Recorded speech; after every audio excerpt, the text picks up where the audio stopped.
Hello दोस्तों, आप सभी का आपके अपने channel door step education point पर हार्दिक स्वागत है।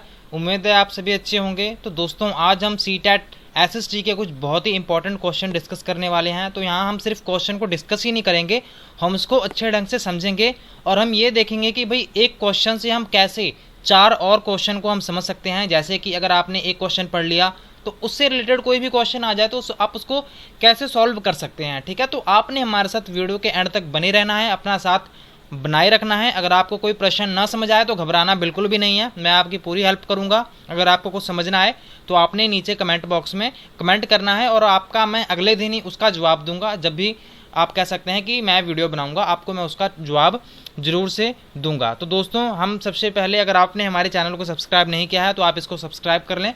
आने वाली वीडियोस को मिस ना करने के लिए बेल आइकन भी प्रेस कर लें, ताकि जब भी मैं वीडियो डाला करूं और आपको जो ये नोटिफिकेशन है वो मिल जाया करे, जिसके कारण जो आप कोई भी वीडियो है उसको मिस नहीं कर पाएंगे। तो चलिए दोस्तों, हमारे पहले क्वेश्चन से शुरू करते हैं। तो कल आपको पता है कि कल हमने कुछ 10 क्वेश्चन को डिस्कस किया था।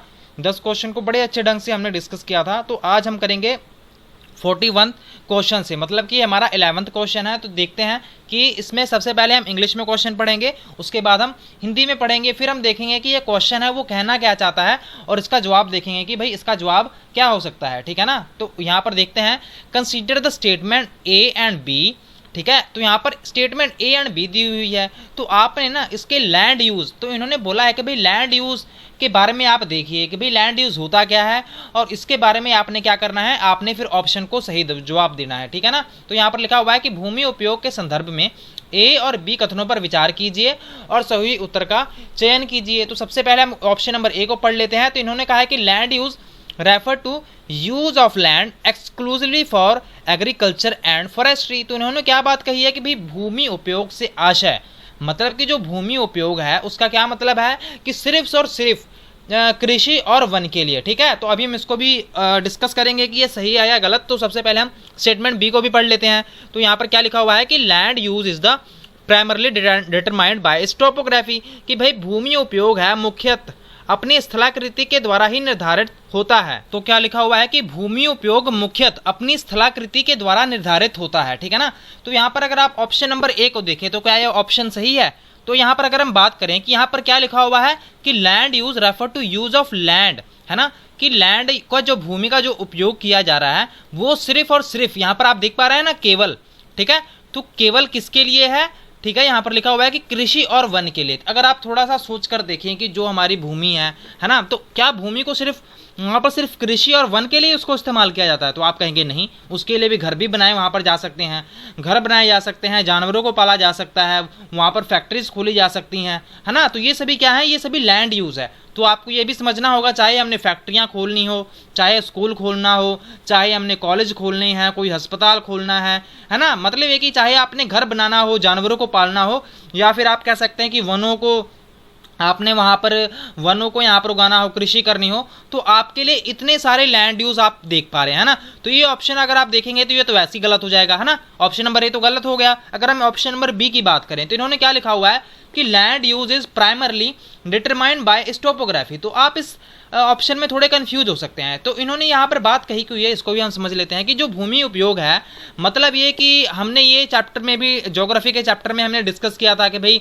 अगर आप कहीं पर रहना चाहते हैं तो आप क्या करेंगे, वहाँ का जो धरातल है, मतलब कि वहाँ का एरिया कैसा है, वहाँ का क्षेत्रफल कैसा है, वहाँ पर पानी है कि नहीं है, वहाँ पर आप कह सके पर्वत हैं या फिर वहाँ पर मैदान है। जैसे कि अगर आप आसाम, हिमाचल, ठीक है, इस वाले इलाके में जाएंगे या फिर आप पर्वतीय इलाकों में जाएंगे तो वहाँ पर आपको जो आबादी है लोगों की वो कम मिलती है। और अगर आप वही गंगा ब्रह्मपुत्र के मैदान वाले, जैसे कि जो यूपी है या फिर वेस्ट बंगाल या फिर बिहार वाला जो एरिया है, तो आपको पता है कि भाई वहाँ पर बहुत सारी नदियाँ हैं। ठीक है ना, जैसे कि गंगा की नदियाँ या फिर उसकी सहायक नदियाँ आपको देखने को मिलती है। तो वहाँ पर आपको जो जनसंख्या है वो भी बहुत ज़्यादा देखने को मिलती है। तो आप इस हिसाब से कह सकते हैं कि भाई टोपोग्राफी है वो तो प्रभावित करती है ना। तो बट यहाँ पर इन्होंने क्या लिखा हुआ है कि प्राइमरली, ठीक है ना। तो यहाँ पर प्राइमरली के कारण ये जो दोनों ऑप्शन है, ये दोनों ऑप्शन ही गलत हो जाएंगे। मतलब ये कि यहाँ पर अगर आप लैंड यूज की बात करें तो ये किसके द्वारा निर्धारित होती है, मतलब ये कि कोई भी जमीन का टुकड़ा है उसको कितना उसका इस्तेमाल किया जाएगा, तो ये किस बात पर निर्भर करता है। ठीक है, तो मैं आपको ये भी बताता हूँ,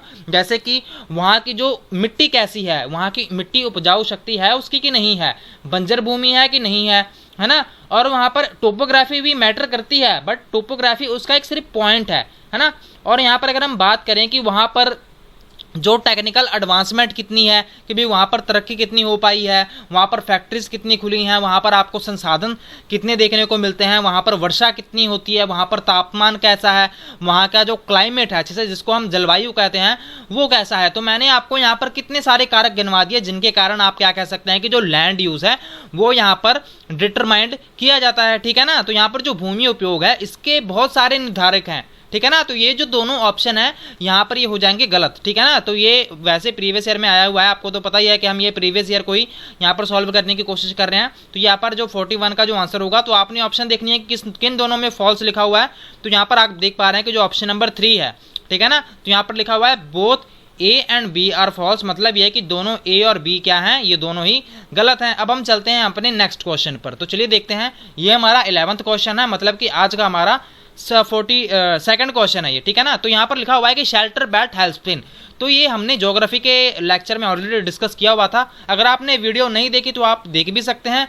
अगर आपने अभी समझना है तो मैं आपको अभी भी समझा दूंगा कि ये कौन सी बेल्ट थी, उस टाइम पर हमने क्या पढ़ा था, ठीक है ना। तो शेल्टर बेल्ट यहाँ पर क्या बताया हुआ है कि सॉरी यहाँ पर मैं थोड़ा सा इसको हिंदी में लिखना भूल गया। तो यहाँ पर देख लेते हैं कि जो शेल्टर बेल्ट होती हैं वो क्या होती हैं। तो इसकी फर्स्ट ऑप्शन क्या है कि रिटेनिंग सोइल मॉइस्चर, कि ये जो हमारे जो मिट्टी में जो भी पानी की जो मात्रा होती है, जो मॉइस्चर होता है, ठीक है, उसको रोकने के लिए शेल्टर बेल्ट बहुत इसका इस्तेमाल किया जाता है। या फिर option number 2 slow down the flow of water over soil, कि जो हमारा कह सकते हैं कि जो पानी है उसका आप कह सकते हैं कि बहाव रोकने के लिए इसका इस्तेमाल किया जाता है। या फिर जो भी preventing gullies and hence further soil loss, कि जो भी मिट्टी का जो लॉस हो रहा है, ठीक है, उसके लिए हम इसका इस्तेमाल करते हैं। या फिर checking wind movement to protect soil cover. तो सबसे पहले मैं आपको इसका सही आंसर बताऊंगा, उसके बाद मैं आपको बताऊंगा कि ये शेल्टर बेल्ट हुआ क्या करती थी। तो जो इसका सही आंसर होगा वो क्या होगा, checking wind movement to protect soil cover. मतलब ये कि जो सॉइल इरोजन होता है, ठीक है ना, सॉइल इरोजन क्या होता है, जो मृदा अपरदन होता है, ठीक है ना। तो शेल्टर बेल्ट की हम बात करें तो ये कह सकते हैं कि आपने देखा होगा कि बहुत सारे एक जगह पर पेड़ लगाए होते हैं, ठीक है। क्यों लगाए होते हैं, क्योंकि हवा है वो इतनी तेजी से आए तो ये जो पेड़ के जो पत्ते हैं वो उस हवा को रोक लेंगे, और वहां पर जो भी मिट्टी होगी उस पेड़ के पीछे वाली, ठीक है ना, तो उस पेड़ की जो मिट्टी होगी वो हवा उनको उड़ाकर नहीं ले जा पाएगी, ठीक है। तो जो उसका जो सॉयल कवर होगा, ठीक है, जो सॉयल कवर होगा वो क्या होगा, वो क्या हो जाएगा कि वहां से वो जा नहीं पाएगा, ठीक है ना। तो इससे जो ऊपरली परत है सॉयल की, जो उपजाऊ शक्ति वाली जो परत होती है वो इससे बची रह जाएगी, ठीक है ना। तो इसका जो सही आंसर हो जाएगा वो हो जाएगा ऑप्शन 4। उम्मीद है आपको ये वाला जो शेल्टर बेल्ट है ये समझ आ गया होगा कि शेल्टर बेल्ट वो होता है कि जब भी हम जो सॉयल कवर होती है, ठीक है, जो मिट्टी का ऊपरली परत होती है उसको बचाने के लिए बहुत सारे पेड़ लगा देते हैं, ठीक है ना। तो ये भी कह सकते हैं कि ये भी बड़ा अच्छा तरीका था। अब से मैं थोड़ा सा ध्यान रख लिया करूंगा कि भाई ये जो हिंदी इसका जो था वो मैं थोड़ा सा ऐड करने में, जल्दीबाजी करने में कह सकते हैं कि ये वाला ऐड कर नहीं पाया मैं। तो चलिए चलते हैं क्वेश्चन नंबर 43 पर, मतलब कि हमारा थर्ड क्वेश्चन है what determine the thickness of soil profile. मतलब ये कि जो अपने मिट्टी की मोटाई देखी होगी, ठीक है ना, मृदा परिच्छेदिका की मोटाई कौन निर्धारित करता है। तो ये भी हमने ऑलरेडी डिस्कस किया हुआ है। तो जब भी हमने ज्योग्राफी का जब लेसन पढ़ा था हमने भूगोल का, तो उसमें हमने ये बातें डिस्कस की थी। तो आपने इसका सही उत्तर बताना है कि इसका सही उत्तर कौन सा होगा।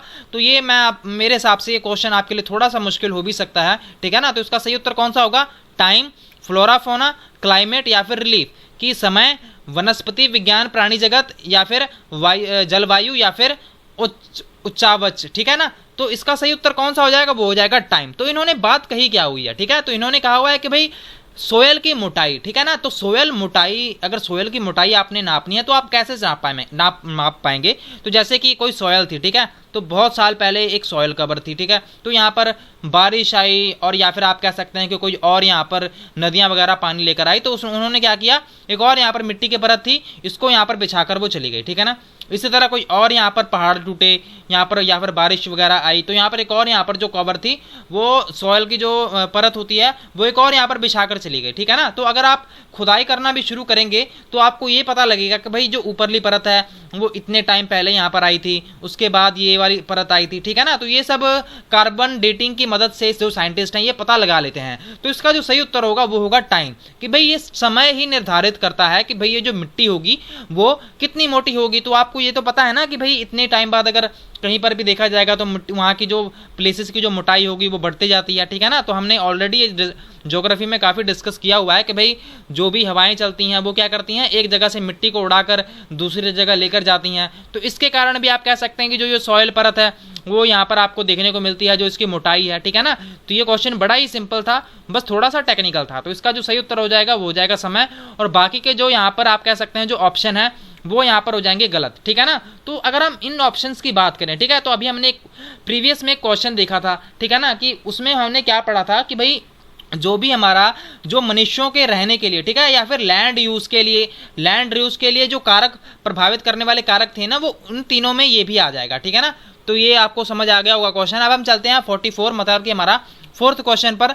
On the basis of their distribution resources can be classified as, कि यहाँ पर इन्होंने बात कही हुई है कि भाई वितरण के आधार पर, ठीक है, वितरण के आधार पर संसाधनों को वर्गीकृत किया जा सकता है। तो इसमें आपने इसका सही उत्तर बताना है कि भाई वितरण के आधार पर आपने संसाधनों को वर्गीकृत करना है। तो यहाँ पर कौन सा हो जाएगा, renewable and non renewable resources, biotic and abiotic resources, ubiquitous and localised resources, या फिर एक्चुअल एंड पोटेंशियल रिसोर्सेज, ठीक है ना। तो अभी मैं आपको ये भी बताऊंगा कि ये रिसोर्सेज होते कौन कौन से हैं। तो यहाँ पर इन्होंने बात कही है कि नवीकरणीय, एक बार हिंदी में भी पढ़ लेते हैं, नवीकरणीय संसाधन और अनवीकरणीय संसाधन, जैव संसाधन या फिर अजैव संसाधन, या फिर सर्वव्यापक संसाधन या फिर स्थानीय संसाधन, वास्तविक संसाधन या फिर संभाविक संसाधन। तो यहाँ पर सबसे पहले मैं आपको बता दूं जो इसका सही उत्तर हो जाएगा वो हो जाएगा ऑप्शन नंबर 3, ठीक है ना। ऑप्शन नंबर इसका 3 सही आंसर हो जाएगा कि जो हमें क्या डिस्ट्रीब्यूशन रिसोर्सेज इनको क्लासिफाइड अगर इस हिसाब से करते हैं तो हमको ये जो ऑप्शन नंबर 3 है वो इसका सही आंसर है। तो सबसे पहले मैं आपको बता देता हूँ कि ये जो तीनों रिसोर्सेज हैं, ठीक है, ये कौन कौन से हैं। तो यहाँ पर अगर हम बात करें यहाँ पर renewable and non renewable resources की, तो जो रिन्यूएबल रिसोर्सेज हैं वो कुछ टाइम के बाद आपको दोबारा से देखने को मिलते हैं, जैसे कि सूरज की जो किरणें हैं, ठीक है ना।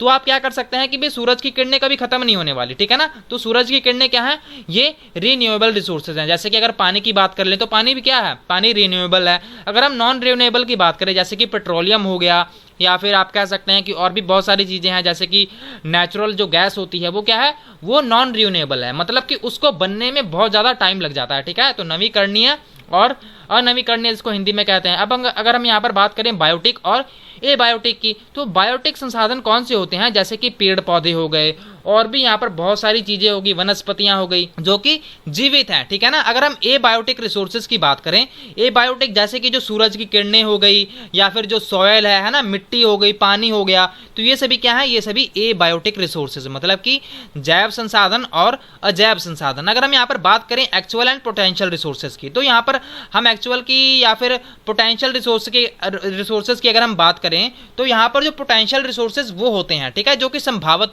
संसाधन होते हैं। जैसे कि आपको ये पता है कि जो भी पठार आपको देखने को मिलते हैं, ठीक है, जैसे कि लद्दाख का जो प्लेट्यू है, ठीक है, जो आपको लद्दाख में या फिर कहीं और भी पठार देखने को मिलते हैं, तो ऐसा बताया जाता है कि भाई वहाँ पर आपको बहुत सारा खनिज संसाधन देखने को मिलता है, ठीक है ना।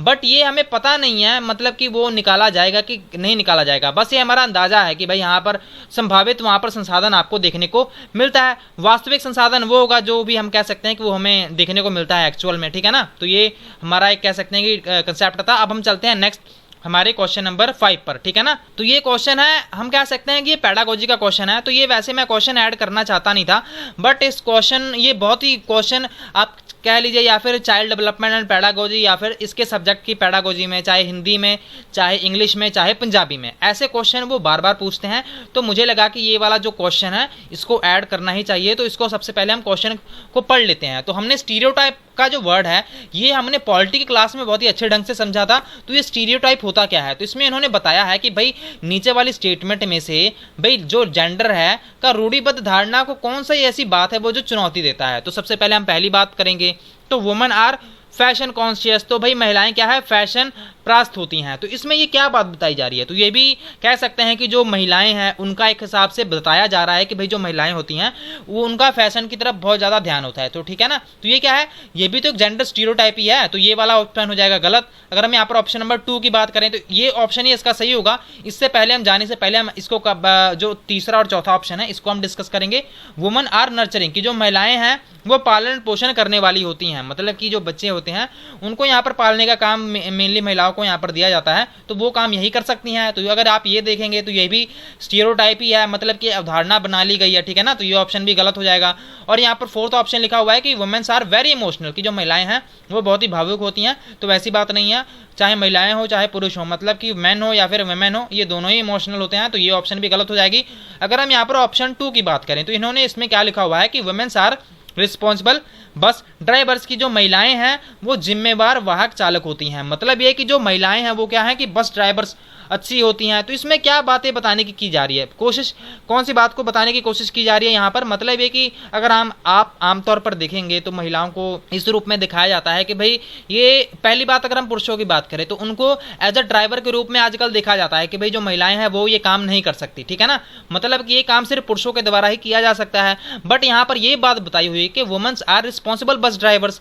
मतलब ये कि ये जो रूढ़िबद्ध धारणा है, ठीक है, मतलब कि ये स्टीरियोटाइप क्या होता है कि पहले से ही आपने कोई सोच बना ली है किसी व्यक्ति के प्रति, है ना। जैसे कि भाई जो बॉयज़ होते हैं उनको यहाँ पर साइंस स्ट्रीम लेनी चाहिए, उनको साइंटिस्ट बनना चाहिए, उनको डॉक्टर बनना चाहिए। और यहाँ पर जो गर्ल्स होती हैं उनके लिए भी पहले से स्ट्रीम डिसाइड कर दी जाती है कि भाई इनको यहाँ पर होम साइंस लेनी चाहिए। चलो आजकल तो ये घट गया, बट इसको हम स्टीरियोटाइप का ही नाम देते हैं, ठीक है ना। ये क्या है, जैसे कि हमने अगर पॉलिटी वाला लेसन पढ़ा था तो आपको याद आ रहा होगा, तो उसमें भी बॉयज़ को ये बार बार बात कही जाती थी कि भाई बॉयज़ डोंट क्राई, ठीक है ना, कि बॉयज़ जो होते हैं, जो लड़के होते हैं वो रोते नहीं है। तो यहाँ पर ये बात क्या है, ये स्टीरियोटाइप को दर्शा रही है, ठीक है। तो इसका जो सही उत्तर हो जाएगा वो हो जाएगा option number 2 is the right answer. अब हम यहाँ पर चलते हैं अपने क्वेश्चन नंबर 6 पर। तो यहाँ पर अगर आप देखेंगे कि which of the following compose the main demand of suffragettes, के मतलब यहाँ पर जो नारी मताधिकार थे, यहाँ के जो आंदोलनकारी थे, इनके निम्नलिखित में से कौन सी मुख्य मांग थी, ठीक है ना। तो आपने ये वाला चैप्टर भी हमने बड़े अच्छे ढंग से किसमें पढ़ा था, पॉलिटी वाले चैप्टर में हमने ये पढ़ा था, ठीक है ना। तो आप थोड़ा सा कॉरिलेट भी कर पा रहे होंगे कि हाँ भाई जो कुछ हम वहाँ पर पढ़कर आए हैं वो क्वेश्चन यहाँ पर सीधे एकदम से वही क्वेश्चन ही बन रहे हैं, ठीक है ना। तो यहाँ पर सबसे पहले यहाँ पर क्या लिखा हुआ है कि right to bureaucratic rules for the womens, की भाई महिलाओं के लिए जो नौकरशाही भूमिका है, ठीक है, उसका अधिकार यहाँ पर दिया जाए। मतलब कि जो भी यहाँ पर ब्यूरोक्रेट्स हैं, ठीक है, मतलब कि जो ऑफिशियल्स में जो काम मिलते हैं, जॉब्स मिलती हैं, उनमें भी उनको थोड़ा सा क्या मिलना चाहिए, अधिकार मिलना चाहिए। और यहाँ पर दूसरा ऑप्शन लिखा हुआ है कि भाई adult franchise for propertied women, की जो धनी महिलाओं है उसके लिए ही सिर्फ मताधिकार देना चाहिए। तो भाई आप अगर यहाँ पर देखेंगे तो यहाँ पर ऐसी हमारे इतिहास में या फिर कोई भी जो पॉलिटी पढ़ी थी, हमने यहाँ पर ऐसी बातें पढ़ी तो थी, बट वहाँ पर ऐसा लिखा था कि भाई जब अंग्रेज यहाँ पर हुआ करते थे तो उस टाइम पर क्या हुआ करता था, या फिर आप यूएस में या फिर यूके में देखते थे तो वहाँ पर सिर्फ अमीर लोगों को या फिर जो पढ़े लिखे वर्ग हुआ करते थे उनको ही वोट देने का अधिकार हुआ करता था, ठीक है ना। बट यहाँ पर अगर आप सफ्राजेट्स की बात करें तो इन्होंने यहाँ पर कौन सी बात कही थी कि भाई सभी को यहाँ पर, इन्होंने जो वोटिंग की जो इन्होंने मांग की थी, उन्होंने कहा था कि भी हमें ना जो महिलाएं हैं उनको वोट देने का अधिकार यहाँ पर होना चाहिए, ठीक है ना। तो इसका जो सही उत्तर हो जाएगा ऑप्शन नंबर 4। तो उससे पहले हम क्या कर लेते हैं, क्वेश्चन नंबर 3 को भी डिस्कस कर लेते हैं कि adult franchise for working class. तो ये भी थोड़ा सा भेदभाव वाला ही डिसीजन है ना, कि भाई सिर्फ जो वर्किंग क्लास है, जो काम करने वाली क्लास है, सिर्फ उसको ही वोट देने का अधिकार मिलना चाहिए। तो ये ऑप्शन भी गलत हो जाएगा, ठीक है ना। तो जब ये महिलाओं के लिए जब ये मताधिकार, आप देख पाएंगे कि भाई जब ये जो नारी मताधिकार आंदोलनकारी थे, ठीक है, जो यहाँ पर सफ्राजेटिस्ट थे, उन्होंने जब ये मांग उठाई थी कि भाई जब महिलाओं को ये अधिकार मिलने चाहिए, तो उस टाइम पर आप देख पाएंगे कि यूके में भी उस टाइम पर महिलाओं को अधिकार नहीं दिए जाते थे। अगर आप यूएसए की बात करें तो वहाँ पर भी अधिकार नहीं मिलते थे सबको वोट देने के लिए, है ना। तो इसी के कारण कह सकते हैं कि महिलाओं ने ये बात उठाई थी कि भाई हमें क्या मिलना चाहिए, हमें सिर्फ अभी हमें नहीं, मतलब कि सभी को, मतलब इन्होंने खुद को इंक्लूड ज़्यादा किया था कि भाई हमें वोट देने का अधिकार है वो चाहिए, ठीक है ना। तो ये क्वेश्चन नंबर हमारा 6 था, ये आपको समझ आ गया होगा। तो ऑप्शन नंबर 4 इसका सही आंसर है। अब हम यहाँ पर चलते हैं क्वेश्चन नंबर 7 पर। Which of the following statement about Jatakas is correct. तो हमने ये जटाका के बारे में भी जब हमने हिस्ट्री में ये लेसन पढ़ा था, ठीक है ना, अभी भी मुझे याद है, हमने अभी ये कुछ टाइम पर पहले ही, ठीक है, लगभग 2-3 हफ्ते पहले ही हमने ये लेसन पढ़ा था। तो हमने उसमें जटाकास के बारे में पढ़ा था। तो जटाकास क्या थे, अब आपको एकदम से पता लग जाना चाहिए कि भाई इसका आंसर क्या होगा। तो सबसे पहले हम इसके ऑप्शन को एक बार इंग्लिश में पढ़ेंगे, फिर हिंदी में पढ़ेंगे, ठीक है ना। तो these were composed by ordinary people, written down and preserved by Jain monks, तो इन्होंने कहा हुआ है कि भाई जो भी यहाँ पर आम लोग हुआ करते थे, ठीक है, तो ये कहानियां हुआ करती थी, ठीक है ना। तो ये कहानियां किनके द्वारा बनाई जाती थी, ये आम लोगों के द्वारा, मतलब कि सामान्य लोगों के द्वारा बनाई जाती थी, और इनको जो जैन साधु हुआ करते थे इनके द्वारा लिखा जाता था और इनके द्वारा इनको संभाल कर रखा जाता था, ठीक है ना। अब यहाँ पर अगर हम बात करें कि भाई ऑप्शन नंबर 2 में क्या लिखा हुआ है कि दे were composed bye Buddhist monk, कि भाई ये बुद्धिस्ट जो मॉन्क हुआ करते थे, है ना, आपको याद है कि नहीं याद है, जो बुद्धिस्ट जो भिक्षु हुआ करते थे बौद्ध धर्म के, तो ये उनके द्वारा लिखी जाती थी, ठीक है, और उनके द्वारा ही बनाई जाती थी, उनके द्वारा ही लिखी जाती थी। और ये जो आम लोग हुआ करते थे, ठीक है, मतलब कि जो सामान्य पीपल हुआ करते थे, ऑर्डिनरी पीपल, ये उनके द्वारा क्या होता था कि उनके द्वारा संकलन किया जाता था। मतलब कि जो ऑप्शन नंबर 1 में लिखा हुआ है यहाँ पर उसका ऑपोजिट देखने को मिलता है, ठीक है ना। तो अगर हम यहाँ पर ऑप्शन नंबर 3 की बात करें तो इन्होंने क्या लिखा हुआ है कि दे were composed bye Jain Monks, कि भाई ये जैन मॉन्क्स जो हुआ करते थे वो उनके द्वारा बनाए जाते थे। और यहाँ पर क्या लिखा हुआ है कि भाई जो भी यहाँ पर इनको लिखा जाता था किनके द्वारा, ऑर्डिनरी पीपल के द्वारा, कि भाई आम लोगों के द्वारा इनको क्या किया जाता था, बचा कर रखा जाता था, और इनको जैन धर्म के जो साधु हुआ करते थे उनके द्वारा इनको बनाया जाता था। अगर हम यहाँ पर 4th ऑप्शन की बात करें तो इन्होंने क्या लिखा हुआ है, they were composed by ordinary people written down and preserved by Buddhist monk, कि ये जिनकी रचना सामान्य लोगों के द्वारा की जाती थी, और इनको क्या कहा हुआ है कि भाई ये जो भी बौद्ध भिक्षु हुआ करते थे इनके द्वारा इनका संकलन था वो किया जाता था। तो इसका सही उत्तर कौन सा होगा वो आपको बताना है। सो इसका जो सही उत्तर हो जाएगा वो हो जाएगा ऑप्शन नंबर 4, ठीक है ना। तो इनको किनके द्वारा लिखा जाता था, इनको ऑर्डिनरी पीपल के द्वारा लिखा जाता था, और इनको जो आम लोग हुआ करते थे, मतलब कि जो आम लोग होते थे वो लिखते थे, और इनको संभाल कर किनके द्वारा रखा जाता था, जो भी बुद्धिस्ट यहाँ पर जो भिक्षु हुआ करते थे, ठीक है ना। तो यहाँ पर अगर आप देखेंगे कि जो आपको फर्स्ट ऑप्शन है वो भी थोड़ा सा कंफ्यूजिंग लगेगा, ठीक है ना। तो आपने ये याद रखना है कि जो जटाका स्टोरी होती थी वो जैन मॉन्क के द्वारा नहीं, वो बुद्धिस्ट मॉन्क के द्वारा संभाल कर रखे जाते थे, ठीक है ना। तो आप यहाँ पर कंफ्यूज भी हो सकते हैं कि भाई वो जैन मॉन्क तो नहीं थे, ठीक है ना। एग्जाम में ऐसा हो जाता है, कई बार आप थोड़ा सा घबरा भी जाते हैं। तो इसका जो सही उत्तर हो जाएगा वो हो जाएगा कौन सा, option number 4 is the right answer. अब हम चलते हैं क्वेश्चन नंबर अपने 8th पर, ठीक है ना। विच of the following statement about आईने अकबरी इज करेक्ट, ठीक है ना। तो आईने अकबरी को देखते हैं कि भाई ये आईने अकबरी के बारे में यहाँ पर कौन सी स्टेटमेंट है वो सही कही गई है, ठीक है ना। तो आईने अकबरी को किसने लिखा था, इसको अबुल फजल ने लिखा था, ठीक है। तो जो इसका कह सकते हैं कि दरबार में हुआ करता था, कि इसका दोस्त की तरह ही था वो, ठीक है ना। तो आपने इसका सही उत्तर बताना है। तो सबसे पहले हम ऑप्शन नंबर 1 की तरफ देखते हैं।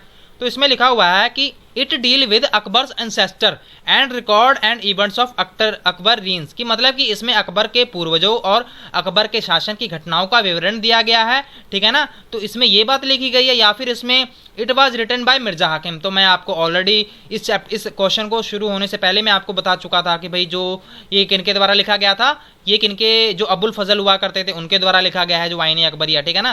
तो ये ऑप्शन तो आप ऐसे ही एलिमिनेट कर देंगे, ठीक है। Who was one of the Akbar courtier, कि भैया मिर्जा हाकिम के द्वारा लिखी गई थी, जो कि अकबर के दरबारियों में से ही एक था। तो आप इसको सबसे पहले एलिमिनेट कर देंगे।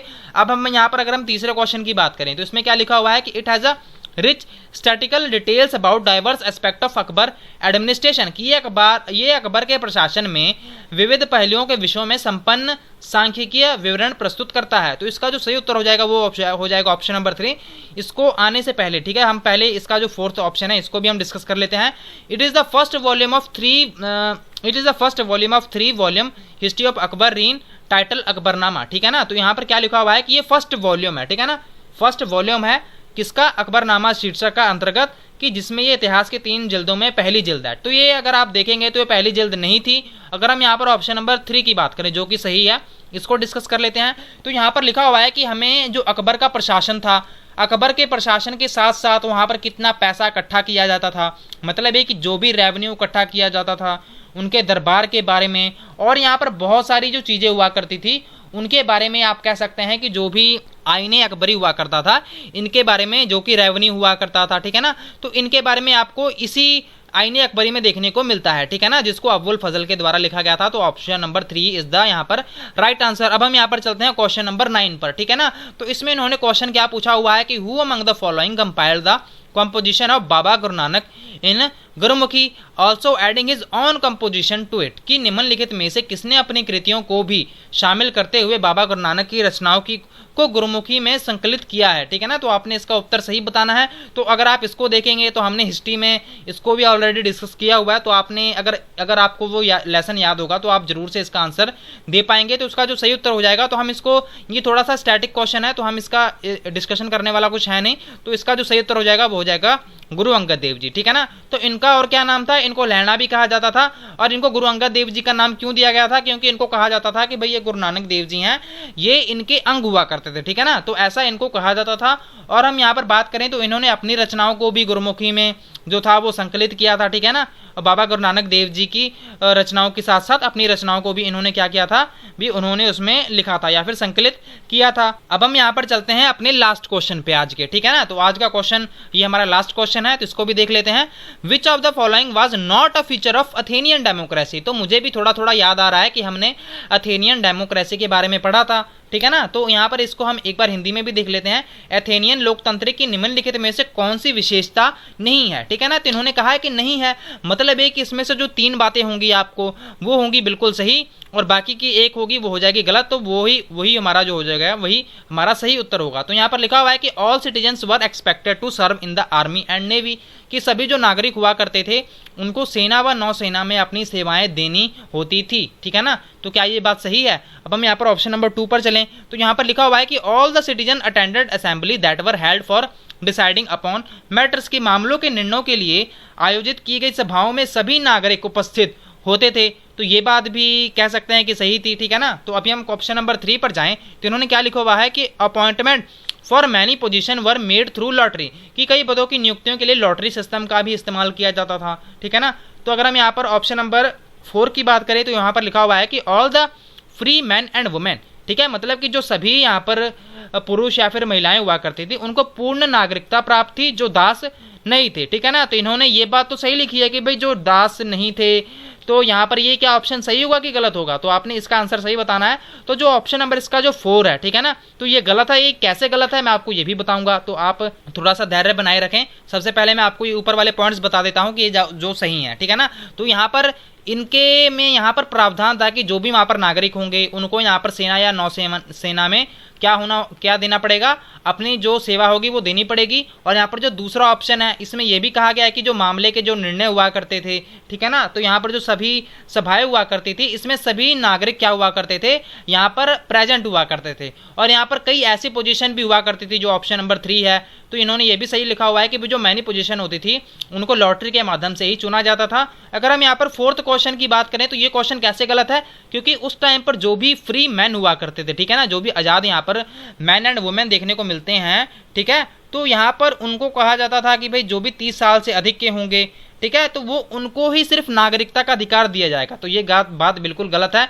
तो ये एज कितनी थी, ये 18 थी, ठीक है ना, ये उम्र कितनी थी, ये 18 साल थी। मतलब कि 18 साल से ऊपर का कोई भी व्यक्ति वहाँ का नागरिक कहलाएगा, बशर्ते वो क्या नहीं होना चाहिए, वो दास नहीं होना चाहिए, वो फॉरेनर मतलब कि वो बाहर से नहीं आया होना चाहिए, ठीक है ना। तो ये बात यहाँ पर लिखी नहीं हुई, बट आपने इसको समझ लेना है कि क्वेश्चन में नेक्स्ट टाइम आपको ये भी पूछा जा सकता है, ठीक है ना।